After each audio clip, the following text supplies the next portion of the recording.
नमस्कार दोस्तों। स्वागत है आप सभी का एजुकेशन की दुनिया यूट्यूब चैनल पे। दोस्तों, सीएसबीसी की तरफ से बिहार में बिहार पुलिस कांस्टेबल और फॉरेस्ट गार्ड के लिए भर्ती लिया जाएगा। ठीक है, हम आपको बता दें कि यह भर्ती जो है वो दशहरा और दिवाली के बाद से स्टार्ट होगा। टोटल पद आपकी बात करते हैं कांस्टेबल के लिए तो 11,885 पद आपका बिहार में कांस्टेबल के लिए आ रहा है और बिहार फॉरेस्ट गार्ड के लिए 800 से अधिक पद आ रहा है। तो जो छात्र यह दोनों नौकरी के लिए आवेदन करना चाहते हैं तो आप आवेदन कर सकते हैं दिवाली दशहरा के बाद से। ठीक है, दशहरा तो समाप्त होने वाला है दोस्तों, दिवाली के बाद से आपका आवेदन इसका शुरू होगा। तो तैयारी भी आपको करना है, ऐसा नहीं कि सिर्फ आवेदन करके ही बैठ जाना है। ठीक है, तो तैयारी करने के लिए आप सोच रहे हैं तो आप इस चैनल को सब्सक्राइब करके बेल आइकन को प्रेस कर लीजिएगा, क्योंकि इस चैनल पे दोस्तों बिहार पुलिस कांस्टेबल और फॉरेस्ट गार्ड से संबंधित महत्वपूर्ण प्रैक्टिस सेट कराया जाता है। और आपका जो सिलेबस है, न्यू सिलेबस जो आया है, और सिलेबस के अनुसार आपको स्पेशल वीडियो मिलेगा, जैसे साइंस के जीके का हो गया, हिंदी का हो गया, मैथ रीजनिंग जो भी है आपका सभी का स्पेशल वीडियो भी मिलेगा। आज के इस वीडियो में हम साइंस का मोस्ट इंपॉर्टेंट क्वेश्चन बताने वाले हैं जो बिहार पुलिस कांस्टेबल और फॉरेस्ट गार्ड के लिए है। इसके पहले हम संविधान से संबंधित एक वीडियो अपलोड किए हैं, जाकर आप उस वीडियो को देख सकते हैं। ठीक है, तो चलिए वीडियो को शुरू करते हैं। इसका पीडीएफ टेलीग्राम और व्हाट्सएप ग्रुप पे मिलेगा, तो आप लोग टेलीग्राम और व्हाट्सएप ग्रुप ज्वाइन कर लीजिएगा।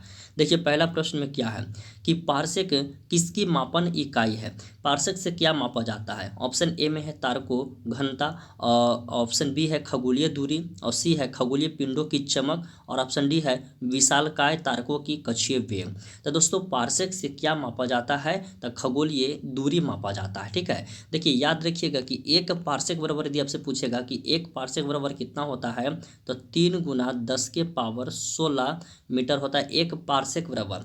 और एक प्रकाश वर्ष बराबर यदि हम बात करते हैं तो इसका एक प्रकाश वर्ष बराबर होता है 9.46 × 10 कितना 15 मीटर।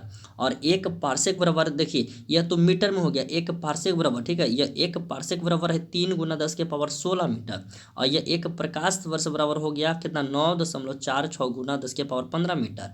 और एक पार्सेक बराबर जो होता है वो याद रखिएगा 3.262 प्रकाश वर्ष होता है। ठीक है, तो क्वेश्चन जो ये 3 पॉइंट हम आपको बताए हैं ना, तो यहाँ से किसी तरह से भी आपसे प्रश्न पूछ सकता है। ठीक है, तो आप क्या कीजिएगा, ये तीनों पॉइंट को याद रखिएगा, क्योंकि देखिए क्वेश्चन जो है यदि हम यह प्रश्न में जो बताए हैं कि पार्सेक किसकी मापन इकाई है, तो यह ना पूछ करके जो पॉइंट हम बताए हैं वो भी आपसे पूछ सकता है, तो सभी याद रखिएगा। चलिए दूसरा क्वेश्चन देखिए। दूसरा क्वेश्चन इसी से संबंधित है कि पार्सेक या खाली स्थान, ठीक है, चाल, त्वरण, समय, लंबाई किसकी इकाई है। तो अभी हम पढ़े हैं दोस्तों कि पार्सेक जो है वो किसकी इकाई है, तो क्वेश्चन नंबर 2 का सही उत्तर हो जाएगा लंबाई का, क्योंकि दूरी, तो दूरी का वैसे मात्रक क्या होता है, वो तो लंबाई ही होगा, मीटर में होता है। ठीक है, तो इसके क्या हो जाएगा, देखिए क्वेश्चन किस तरह से घुमा के पूछा है, पहला प्रश्न से समझिएगा। देखिए वीडियो थोड़ा लंबा होगा दोस्तों, लेकिन आप कोशिश कीजिए पढ़ाई, देखिए हम एक बार और बोल देते हैं, पढ़ाई ऐसा कीजिए जैसे कि लगे कि हम कुछ सीखे हैं। हम चाहते तो 100 क्वेश्चन को इसमें डायरेक्ट आपको टिक लगा के बताते चले जाते, तो वो उस तरह का पढ़ाई नहीं चाहिए। ठीक है, पढ़ाई ऐसा कीजिए कि जिससे आपको लगे कि हम कुछ सीखे हैं। देखिए क्या करेंगे, पार्सेक किसकी मापन इकाई है, तो खगोलीय दूरी की। देखिए दूरी की भी है, आप डायरेक्ट यहाँ दूरी की भी कर सकते हैं। ठीक है, दूरी की भी है। तो दूरी का जो होता है सही मात्रा क्या होता है, वो मीटर होता है, आप कह सकते हैं। तो मीटर लंबाई, आप दूरी लंबाई जिसे कहते हैं, अब लंबाई की यदि हम बात करते हैं तो लंबाई भी एक तरह से दूरी है ना, 100 किलोमीटर लंबाई, 100 मीटर दूरी। तो इसका देखिए क्वेश्चन किस तरह से घुमाया दूसरा क्वेश्चन कि पार्सेक जो है वो लंबाई की एक इकाई है, किसकी है, लंबाई की एक इकाई है। तीसरा क्वेश्चन, प्रकाश वर्ष किसकी इकाई है, तो प्रकाश वर्ष अभी भी हम पढ़े थे कि एक पार्सेक बराबर होता है 3.262। ठीक है, 262 प्रकाश वर्ष होता है। तो प्रकाश वर्ष किसकी इकाई हो जाएगा, तो ये भी हो जाएगा खगोलीय दूरी की इकाई हो जाएगा, यानी ऑप्शन सी इसका सही होगा। चलिए क्वेश्चन नंबर 4 देखते हैं। 4 नंबर में क्या करा है कि प्रकाश वर्ष निम्नलिखित में से किससे संबंधित है। प्रकाश वर्ष किससे संबंधित है, ध्वनि से है नहीं, दूरी से हाँ, तो दूरी से संबंधित है मौसम और गति। तो देखिए गति और दूरी में अंतर है, गति इसका मोशन, जिससे हम गति का मतलब क्या, मोशन समझते हैं ना, इंग्लिश का मोशन होता है, और दूरी का मतलब क्या समझ रहे हैं। तो प्रकाश वर्ष जो है वो किससे संबंधित है, तो क्वेश्चन नंबर 4 का सही उत्तर हो जाएगा ऑप्शन बी, दूरी से संबंधित है, ना कि गति। यहाँ पर मौसम लिखा है कि हाँ मौसम है। ठीक है, और ऑप्शन ए में ध्वनि, तो इसका सही उत्तर ऑप्शन बी होगा। ठीक है, याद रखिएगा। ये सब क्वेश्चन प्रीवियस ईयर क्वेश्चन है दोस्तों, ठीक है। ऑप्शन क्वेश्चन नंबर 5 है कि एस्ट्रोनॉमिकल दूरी की इकाई क्या है, ठीक है। एस्ट्रोनॉमिकल दूरी की इकाई क्या है, मीटर प्रति सेकेंड, सेकेंड, और यहाँ पे पारा प्रति सेकेंड दिया हुआ है, और ऑप्शन डी है पारसेक। तो क्वेश्चन नंबर 5 का जो सही उत्तर हो जाएगा दोस्तों वो पारसेक हो जाएगा, ऑप्शन डी हो जाएगा पारसेक। हम आपको बता देते हैं कि एक पारसेक बराबर कितना मीटर और एक पारसेक बराबर कितना प्रकाश वर्ष होता है। तो क्वेश्चन नंबर यहाँ पे याद रखिएगा, ये 5 का सही उत्तर। और छठा क्वेश्चन देखते हैं। छठा क्वेश्चन में क्या है कि डाल्टन के परमाणु सिद्धांत के अनुसार पदार्थ का सूक्ष्म अविभाज्य कण अणु परमाणु यौगिक तत्व क्या कहलाता है, ठीक है। तो समझिएगा क्वेश्चन नंबर 6 का सही उत्तर क्या होगा। कह रहा है कि डाल्टन के परमाणु सिद्धांत के अनुसार पदार्थ का सूक्ष्म अविभाज्य कण जो है वो क्या कहलाता है, तो परमाणु कहलाता है, ठीक है। क्या कहलाता है दोस्तों, परमाणु, यानी इसका खाली स्थान की जगह पे क्या भराएगा, परमाणु भराएगा। ऑप्शन बी याद रखिएगा क्वेश्चन नंबर 6 का। 7 नंबर क्वेश्चन देखते हैं। 7 नंबर क्वेश्चन में देखिएगा, ध्यान दीजिएगा, निम्नलिखित में से किसे आधुनिक परमाणु सिद्धांत का जनक माना जाता है। क्वेश्चन काफी महत्वपूर्ण है। आधुनिक परमाणु सिद्धांत का जनक किसे माना जाता है, John Dalton, Otto Hahn, Robert boil, और ऑप्शन डी है विलार्ड गिब्स। तो क्वेश्चन नंबर 7 का सही उत्तर होगा ऑप्शन ए हो जाएगा, जॉन डाल्टन। देखिए दोस्तों, जॉन डाल्टन ये जो है वो यूनाइटेड किंगडम के रहने वाले थे। इनका जन्म की हम बात करते हैं तो 6 सितंबर 1766 को हुआ था, ठीक है। 6 सितंबर 1766 का जन्म हुआ और मृत्यु हुआ था दोस्तों 27 जुलाई को, 27 जुलाई 1884 ईस्वी को इस वैज्ञानिक का मृत्यु हुआ, ठीक है। तो ये सब क्वेश्चन थोड़ा हाई लेवल हो जाता है, आप इसे याद रखिएगा। चलिए क्वेश्चन नंबर 8 देखिए। एक तत्व की परमाणु संख्या से निर्धारित होती है। एक तत्व है, कोई भी आप एक तत्व ले लीजिए पीरियोडिक टेबल से, उसकी परमाणु संख्या से क्या निर्धारित होती है। ऑप्शन पढ़ते हैं, परमाणु में इलेक्ट्रॉन तथा प्रोटॉन की संख्या के जोड़, बी है कि परमाणु में न्यूट्रॉन की संख्या, और सी है तत्व की संयोजकता, डी है परमाणु में प्रोटॉनों की संख्या। तो क्वेश्चन नंबर 8 का जो सही उत्तर होगा परमाणु में प्रोटॉनों की संख्या। याद रखिएगा, पीरियोडिक टेबल से आप किसी भी एक तत्व को उठा लीजिए तो उस तत्व की परमाणु संख्या से परमाणु में प्रोटॉनों की संख्या निर्धारित होती है, ठीक है। ऑप्शन डी इसका याद रखिएगा। अगला question, question number 9। Question number 9 क्या कह रहा है कि एक परमाणु खाली स्थान, यहाँ बेटे क्या आएगा, पदार्थ का सबसे छोटा ज्ञात कण होता है, या एक गैस का सबसे छोटा कण होता है, सी है एक तत्व का सबसे छोटा अविभाज्य कण यहाँ होगा, ठीक है, कण जो एक रासायनिक परिवर्तन में भाग ले सकता है, और ऑप्शन डी है एक आवेशित कण।